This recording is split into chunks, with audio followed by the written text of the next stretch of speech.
শিৱসাগৰৰ জেৰেঙা পথাৰত অবৈধ ভূমিখনন প্ৰসংগ সংবাদ মাধ্যমৰ বাতৰিৰ পিছতে তৎপৰ আমগুৰি ৰাজচক্ৰ বিষয়া জিলা পৰিবহণ বিষয়া বন বিভাগ জেৰেঙা পথাৰত উপস্থিত আৰক্ষী প্ৰশাসনৰ বৃহৎ দল নিৰীক্ষণ কৰিছে ভূমাফিয়া চক্ৰই অবৈধভাৱে খনন কৰা স্থান বন বিভাগ আৰক্ষী ৰাজচক্ৰ পৰিবহণ বিভাগে যৌথভাৱে জেৰেঙা পথাৰ ৰক্ষাৰ বাবে চলাব প্ৰচেষ্টা জেৰেঙা পথাৰত ডাম্পাৰ এক্সকেভেটৰ প্ৰৱেশ পথ বন্ধ কৰিব দলটোৱে দিনে নিশাই পহৰা দিয়াৰ ব্যৱস্থা কৰাৰো আশ্বাস news desk report digital Assam live আমাৰ এই জেৰেঙা পথাৰত ইলিগেল আৰ্ট এক্টিভিটি হৈ আছে আৰ্ট কাটিং হৈ আছে চ' তাৰ কাৰণে আমি কমপ্লেইন পাই আছিলোঁ আমি প্ৰায় আমাৰ আহু আৰু চোৰ পুলিচ নিচিনা চলি আছে চ' আজি আমি সেইটো কাৰণে আমি কম্বাইণ্ড মই চাৰ্কুল অফিচাৰ আমাৰ ফৰেষ্ট ৰেঞ্জাৰ আমাৰ DSP হেডকোৱাৰ্টাৰ আৰু DTO আমি সকলোৱে আহিছোঁ যাতে আমি এইটো ৰখাব লাগে যোনটো জেৰেঙা পথাৰৰ ইলিগেল আৰ্ট এক্টিভিটি হৈ আছে আৰ্ট কাটিং হৈ আছে এইটো ৰখাবলৈ কাৰণে আমি আহিছোঁ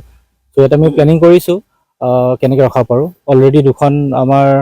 ডাম্পাৰ আৰু দুজন অফেণ্ডাৰক অলৰেডি ধৰা হৈছে বুলি আমি ধৰিছোঁ চ' এতিয়া যাতে ৰখাবলৈ কাৰণে আমি ৰাতি পেট্ৰলিং আৰু বা লাগিলে 4টামান জেগাত আছে আমি তাতে পজিশ্যন কৰিব পৰা আমি এইটো প্লেনিং কৰি আছোঁ কিমান এৰিয়া আপোনালোকে ইয়াতে আৰ্ট কাটিং কৰা হেৰি পাইছে মেজাৰমেণ্ট পাইছে সেনেকৈতো জোখা নাই বাট বস্তুটো যথেষ্টখিনি হৈছে এইটো আজি বুলি নহয় এইটো আগৰ পৰা চলি থকা কেছ হয় কিন্তু এইটো ৰখাব লাগিব সেইকাৰণে আমি গোটেইখিনি প্ৰশাসনৰ মানুহবোৰ আহি আমি এবাৰ ৰখাম বুলি আমি সিদ্ধান্ত লৈছোঁ আৰু নাম ক'ব পাৰিব নেকি কোনে কোনে নামকেইটাতো এতিয়া গোটেইবোৰ এটা থানাত তেওঁৰ নামবোৰ আহিছে চ' একজেক্টলি মোৰ লগত নামবোৰ নাই ইনফৰ্মেশ্যনটো নাই বাৰু আপোনালোকে এইটো ৰক্ষাৰ ক্ষেত্ৰত কেনেধৰণে ষ্টেপ ল'ম বুলি প্লেনিং কৰিছে কি কৰিব ষ্টেপ মানে আমি গোটেইকেইটাত আমি টিম হিচাপে কৰিব লাগিব এতিয়া আমাৰ চিভিল এডমিনিষ্ট্ৰেশ্যন আছেই পুলিচৰ আছেই আৰু ফৰেষ্টৰ নিশ্চয় থাকিবই আৰু ইনক্লুডিং আমাৰ ট্ৰান্সপৰ্টৰো থাকিব চ' সেই হিচাপে টিম এটা বনোৱা যাব টিম 4টা বনোৱা গৈছে আমাৰ চ' আমি মোবাইল হিচাপে ৰাখিম বা নহ'লে আমি কি বুলি কয় ফিক্স হৈ 4টা পজিশ্যন আমি লোকেশ্যন আমি চাইছোঁ তাত আমি ৰাখিম এটা অভিযোগ উত্থাপন হৈ আছে যে যেতিয়া আপোনালোকে অপাৰেশ্যন তাক বন্ধ কৰিব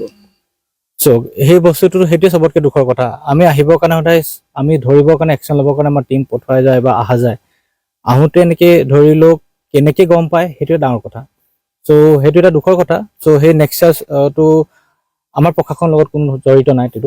এইটো বেয়া হৈছে সেইবাবে আমি এবাৰ ইয়াতে পজিশ্যন কৰি যাতে ফাৰ্ডাৰ ইলিগেল আৰ্ট কাটিং নহয় আমি সেইটো সিদ্ধান্ত লৈছোঁ যিকেইজন মানুহ আপোনালোকে এৰেষ্ট কৰি হেৰি কৰিছে ধৰিছে বা তেনেকুৱা ধৰণৰ সেই মানুহখিনি উলিয়াই লৈ তেওঁলোকৰ লগত কাৰ কাৰ যোগাযোগ আছে আপোনালোকৰ ডিপাৰ্টমেণ্টৰ তেনেকুৱা ধৰণৰ ষ্টেপছ আপোনালোকে নিশ্চয় ল'ব এইটো ওপৰত মোৰ জ্ঞাত নহয় কনচাৰ্ণ OC